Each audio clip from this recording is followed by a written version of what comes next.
Attention, attention, this is History Lost in Time. And welcome to the History Lost in Time podcast. In episode 31, I will talk about the fourth series of battleships of the German Navy, the battleships of the Braunschweig-class.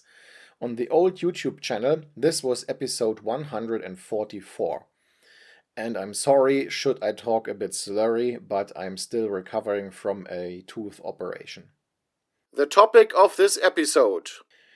The battleships that I have discussed so far, the Brandenburgs, the Kaiser Friedrich III's and the Wittelsbachs, did not see any combat, at least not as part of the German Navy. Two battleships of the Brandenburg class did serve in several wars as part of the Ottoman Turkish Navy. And among the Wittelsbach ships, the Zähringen did serve as a target ship and as a block ship during World War II. However, the Braunschweig battleships did see combat in World War I and were used beyond that. Political agenda and background. None. The sources that were used. I will use the same sources as in episodes 19, 23 and 27, but this time I'll also use two additional sources. The sources briefly. Admiral Scheer, Deutschlands Hochseeflotte im Weltkrieg, Germany's High Seas Fleet during the World War, published by Verlag August Scherl, Berlin, probably 1919, date of the foreword. Ulrich Israel Jürgen Gebauer, Panzerschiffe 1900, translation Ironclads around 1900, published by Brandenburgisches Verlagshaus, Berlin, 1998. Günter Kroschel, August Ludwig Evers, Die Deutsche Flotte 1848 bis 1945, translation The German Fleet 1848 to 1945, published by Verlag Lose Eising, Wilhelmshaven 1962, third improved edition 1964. Hans-Jürgen Hansen, Die Schiffe der deutschen Flotten 1848 bis 1945, translation The Ships of the German Fleets 1848 to 1945, published by Verlag Bechtermünz, licensed version for the Weltbild Verlag Augsburg 1998. Janusz Pikalkiewicz, Seekrieg 1939 bis 1945, translation The War at Sea 1939 to 1945, published by Verlag Bechtermünz, licensed version for Weltbild Verlag Augsburg 1998. Caius Becker, Die Kriegsmarine 1939 bis 45, das Schicksal der deutschen Kriegsmarine, translation The Navy of the Third Reich 1939 to 45, The Fate of the German Navy, published by Neuer Kaiser Verlag Klagenfurt 2004. As usual, I will fill the gaps with Wikipedia. The Braunschweig class was already developed and built under the influence of the second version of the naval law from 1900. This updated law demanded the construction of a fleet of no less than 38 battleships. After the Wittelsbach ships had been commissioned, the German Navy had less than half of that at its disposal. So there was no time to lose. However, one couldn't just ignore new technical developments and continue building Wittelsbach ships. The caliber of the main guns, only 24 centimeters, was one thing that was very controversial. Most other navies used 30.5 centimeter guns on their battleships. But 24 centimeters was the largest quick-firing gun that Germany could build. However, just when construction of the Braunschweig class was about to start, the Krupp company presented its new quick-firing 28 centimeter guns. So the Braunschweigs now received the larger 28 centimeter guns, the same caliber that was later used on the Deutschland-class pocket battleships.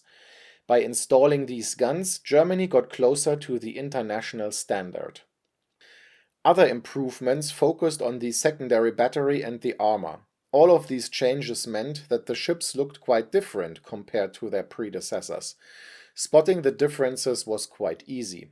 In my personal opinion, the pre-dreadnoughts of the Braunschweig and Deutschland class are among the best-looking pre-dreadnoughts worldwide. The Braunschweig class had a displacement of 14,400 tons maximum. The ships had a length of 127.7 meters, a width of 22.2 meters, and a draft of 8.1 meters. The triple expansion engines produced 16,000 horsepower, which allowed the ships a top speed of 18 knots.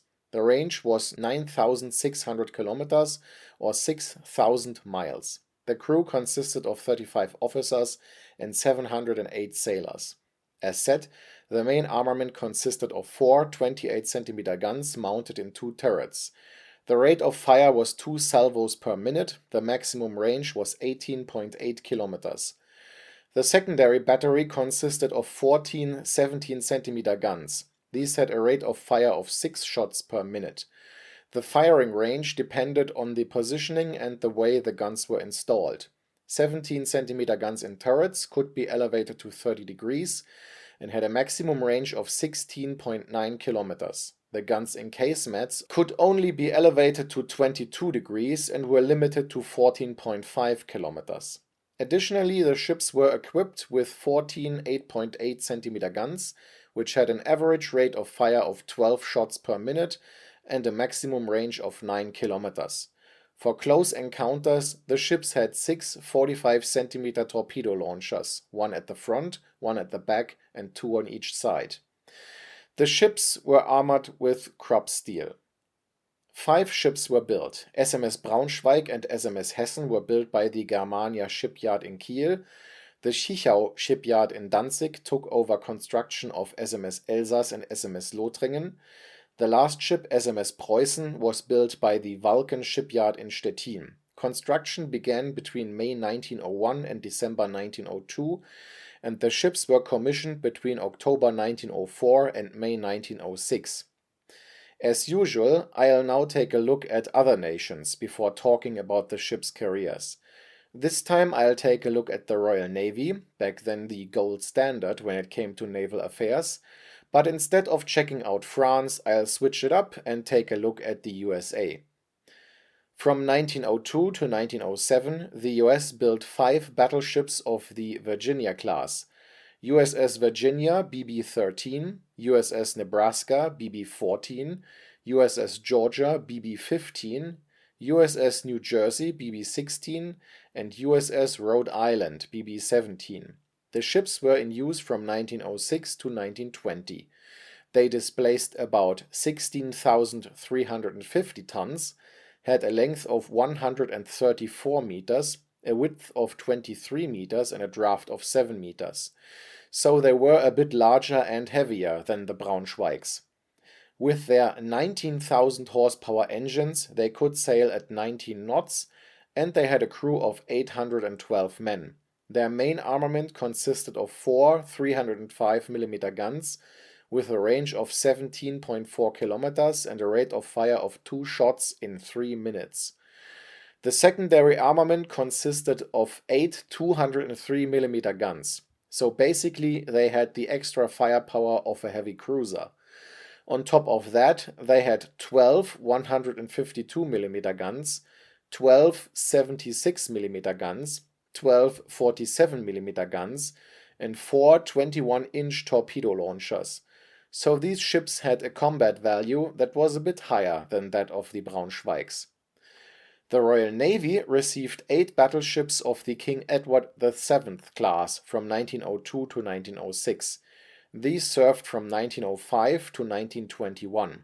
The ships were called King Edward VII, Commonwealth, Dominion, Hindustan, Britannia, New Zealand or Zealandia, Africa, and Hibernia. They were even larger and more powerful. They displaced 17,500 tons, had a length of 138 meters, a width of 22.9 meters, and a draft of 7.8 meters. With their 18,000 horsepower engines, they could sail at a speed of 18.5 knots. Their main armament consisted of 4 305mm guns. These had a rate of fire of 1 shot per minute and an effective range, not a maximum range, of 14 kilometers. The secondary battery consisted of 4 234mm guns, so even heavier than the secondaries on the US ships, but only half the amount of guns, 10 152mm guns, 14 76mm guns, 14 47mm guns, and 4 18-inch torpedo launchers. So other nations could now build larger ships that had a higher combat value. The German Navy, however, was slowed down by infrastructure limits. It couldn't build ships larger than the Braunschweigs, so it had to get as much out of that ship size as possible. However, the biggest problem was the introduction of HMS Dreadnought in 1906, which surpassed the Braunschweigs in terms of speed, protection, and combat value by a lot. So just when the Braunschweigs were available, they were already obsolete. During the peacetime years before World War I, they served within a battleship squadron. SMS Preussen served as squadron flagship. During these years, the ships took part in maneuvers and long voyages through the North Atlantic. In 1906, Emperor Wilhelm II used SMS Preussen to travel to Denmark to attend the funeral of King Christian IX. In 1911, the SMS Hessen sank the Danish steamer SS Askesund during an accident. The crew was saved, though. In 1912, SMS Elsass did the same when she rammed and sank the Swedish freighter Pollux. However, again, the crew was saved. In 1912 and 13, the Braunschweig and the Elsass became part of the reserve fleet. In 1914, the same was supposed to happen to the 3 other ships of the Braunschweig-class. However, the outbreak of World War I prevented that. When war broke out, Braunschweig and Elsass were reactivated and put into the 4th Battleship Squadron. This squadron consisted of the Wittelsbach ships and was used in the Baltic Sea. Braunschweig served as flagship. The squadron performed several patrols in the Baltic without meeting enemy forces. Sometimes it was also used to guard the estuary of the River Elbe in the North Sea. On September 12, 1914, there was an explosion aboard Braunschweig which killed 6 sailors and wounded 16. However, the ship was only slightly damaged and remained combat-worthy. When moving into the Bay of Riga on August 8, 1915, an artillery duel took place between Braunschweig, Elsass, and the Russian battleship Slava. The Slava withdrew after a short exchange of fire. However, the German move into the bay had to be aborted without significant results after a while. On October 12, 1915, Braunschweig was attacked by the British submarine E-18, however the torpedo missed its target and Braunschweig remained undamaged. On December 14, 1915, Emperor Wilhelm II visited the battleship Braunschweig. At the end of that year, the 4th Squadron was disbanded due to the low combat value of the ships and a lack of personnel within the Navy. Both Braunschweig and Elsass received secondary tasks. Hessen, Preußen, and Lothringen served with the slightly more modern Deutschland-class battleships in the 2nd Squadron within the North Sea. Shortly after the outbreak of the war, all ships of the 2nd Squadron were overhauled in Kiel. Admiral Scheer describes this modernization on page 105 in his book. The 2nd Squadron visited the Kiel shipyard at the end of October 1914 to receive some important improvements to the artillery armament and, in the interest of the crew's health, to restore the ship's comfort for the winter, which had suffered greatly due to the removal of all flammable objects. The ship's hulls were insulated in the same way as was done on newer ships from the outset, using fireproof materials. Staying in the ships, which had become so thin-walled that every noise from one end to the other was perceived as a disturbance, gradually put the nerves to the test, and during the strenuous war watch duty, the few hours of rest could not be wasted uselessly. The memory of those first weeks of the war, when the pecking of hammers and scratching of chisels echoed from early morning until late evening on all the ships of the 2nd Squadron, and mountains of wood and superfluous paint disappeared from the ships, will remain unforgettable for those who participated. The 2nd Squadron joined the more modern dreadnought battleships of the High Seas Fleet several times when they went on missions within the North Sea or when they bombarded the British coastline. The goal of the Navy was to provoke a confrontation with parts of the British fleet in order to defeat them piece by piece, thus improving the overall balance of power.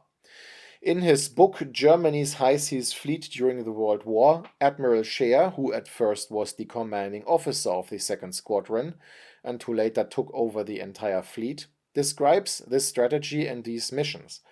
However, the Germans never managed to confront the British in favorable conditions and to actually improve the balance of power. By early 1915, the Navy received new dreadnought battleships, so the 2nd Squadron was not used as much and mostly remained in the harbors.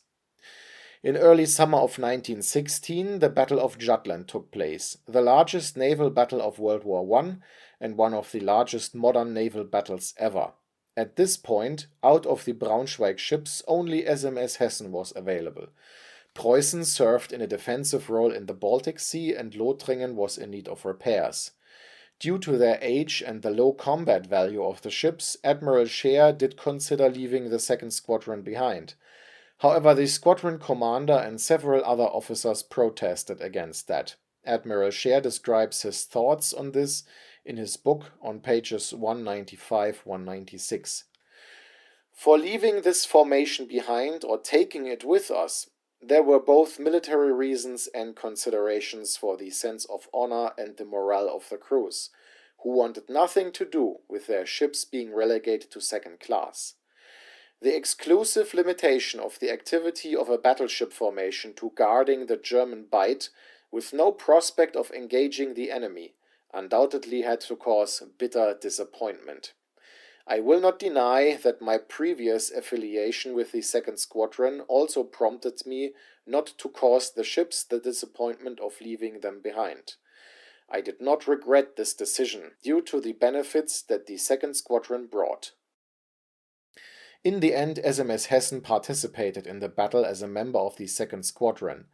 For a short time, the 2nd Squadron confronted the Battlecruiser Squadron under the command of Vice Admiral Beatty in order to cover the retreat of the German battlecruisers under the command of Admiral Hipper. During the battle, Hessen narrowly avoided a British torpedo. In the early morning hours of June 1, 1916, she fired both her main guns and her secondary guns at targets which were misidentified as British submarines. Hessen scored no hits during the entire battle, but also remained completely undamaged. During the Battle of Jutland, SMS Pommern, a battleship of the Deutschland-class, was sunk by a single torpedo hit. The vulnerability of the older battleships regarding torpedoes could no longer be ignored, and after Jutland they were quickly pulled out of active fleet service and relegated to secondary duties. Braunschweig first served as a command ship in Libau, then for a while as a training ship in Kiel, and finally as a floating barracks. Elsass also briefly served as a command ship, then as a training ship. Hessen served as a harbor defense ship, then as a target ship, and finally as a depot. Preußen served as a harbor defense ship until 1917, was then briefly used as an icebreaker, and finally as a depot. Lothringen also served as a harbor defense ship until 1917 and was then used for training. Starting in 1916 already, the ships were disarmed and their guns were transferred to the army to be used in land combat, for example as railway guns. One of the guns of SMS Hessen was captured by Australian troops and can be seen in the Australian War Memorial in Canberra, where it is called the Amiens gun. By the end of the war, the Braunschweigs were not only totally obsolete, but also disarmed and no longer combat ready. The Versailles Peace Treaty only allowed Germany the use of obsolete battleships of the Braunschweig and Deutschland class. The German Navy was allowed to own 8 of these ships, but only operate 6 simultaneously. Preußen and Lothringen were converted into minesweeper motherships and used in that function. For this purpose, the ships were disarmed and overhauled. However, Preußen proved to be too unstable to serve properly in this function, so she was quickly placed into reserve. On April 5, 1929, she was stricken from the ships list of the Navy and scrapped. A 60-meter piece of the hull was kept and used to test torpedoes and mines. This piece was jokingly known as SMS Rectangle. It served in this function until April 1945. Shortly before the end of World War II, it was sunk by Allied bombers. After the war, it was raised and finally scrapped in 1954. Lothringen was more successful as a minesweeper mothership. She served until March 1920 in that role. Afterwards, she was also placed in reserve. She was stricken from the Navy's ship list on March 31st, 1931, and then scrapped. However, Braunschweig, Elsass, and Hessen were kept as proper battleships. Braunschweig was modernized in 1921-22 in Wilhelmshaven and recommissioned as the first battleship of the Navy of the Weimar Republic on December 1st, 1921. The modernization was completed on March 1st, 1922, and the ship was again fully operational. She served as flagship of the North Sea Fleet and was visited by Reichspräsident Friedrich Ebert in 1922. Her service consisted of training missions, voyages to other countries, and icebreaker duties. On January 31st, 1926, Braunschweig was decommissioned and replaced by the modernized Schleswig-Holstein. On March 31st, 1931, she was stricken from the Navy's ship list and scrapped in 1932. Elsass was modernized in 1923 and recommissioned on February 15, 1924. During the winter of 1928-29, she served as an icebreaker. Otherwise, she had a career similar to Braunschweig. On February 25, 1930, she was decommissioned. On March 31, 1931, she was stricken from the Navy's ship list, but saw continued use as a depot ship until October 31, 1935. In 1936, she was finally scrapped. Hessen was modernized in 1924 and recommissioned on January 5, 1925. Out of formerly 14 8.8 cm secondary guns, she only had 8 left. Half of them were used as anti-air guns. She received 4 new torpedo launchers and the engines were converted from coal to oil. Her service career was similar to that of her sisters. In 1930, the remaining 4 8.8 cm guns were replaced with 8.8 cm anti-air guns. In 1931, the number of 17 cm secondary guns was reduced to 12. On November 12, 1934, she was decommissioned after the new pocket battleship Admiral Scheer became operational. These pocket battleships of the Deutschland-class, which consisted of the Deutschland, which was later renamed to Lützow, the Admiral Scheer, and the Admiral Graf Spee, were officially the replacement of the old Braunschweig battleships. That's why they were initially called replacement Preussen, etc. As these pocket battleships were supposed to replace real battleships, everything was done to get as much battleship as possible out of the allowed displacement of 10,000 tons. Part of that was strong armor and the 28 cm main battery guns, which would have been much too large for a conventional cruiser. After the end of her active duty as battleship, Hessen was converted into a target ship. The conversion took place during her time as part of the Third Reich Navy from 1935 to 1937. During this conversion, she was completely disarmed, her hull was lengthened, and most of her superstructure was removed. Her engines were replaced with steam turbines, which now allowed her a top speed of 20 knots. The crew was reduced to just 80 people, and just like the target ship Zähringen, she could be remote controlled by radio. The experiences gained from the Zähringen were used during this conversion, and in the end Hessen turned out to be the superior target ship. In the Kroschel-Evers book, one can follow the career of the Hessen in the pictures 74, 288 and 430. While in the first 2 pictures you can see a good-looking pre-dreadnought battleship, you see a barren and rather unelegant ship in picture 430, but well, better unelegant than scrapped. In this new role, the Hessen served from 1937 to 1945. Sometimes she was used as an icebreaker in the Baltic Sea. After the war, she was transferred to the Soviet Union as a war prize, together with the light cruiser Nürnberg and a couple of smaller ships. The Soviet Union renamed her to Zell and kept using her as a target ship until the early 1960s. Then she was finally scrapped. This means that Hessen had a service life of about 60 years and survived the more modern dreadnought battleships of Imperial Germany by a lot. A few finishing words. The battleships of the Braunschweig-class were a major step forward compared to the predecessors of the Wittelsbach-class. However, after just a few years in active service, they were outclassed by HMS Dreadnought. When World War I broke out, they were supposed to be deactivated. However, they were used quite intensely in the years 1914 to 16 in both the Baltic Sea and the North Sea. Due to the Versailles Peace Treaty conditions, they were modernized in the early 1920s and used by the Navy of the Weimar Republic. Only Hessen served within the Navy of the Third Reich, just as a target ship, survived World War II, and saw continued use as a target ship within the Soviet Union for almost 2 more decades. Despite being obsolete quickly, the Braunschweig ships proved themselves to be quite versatile and long-lasting. Thank you. This was History Lost in Time.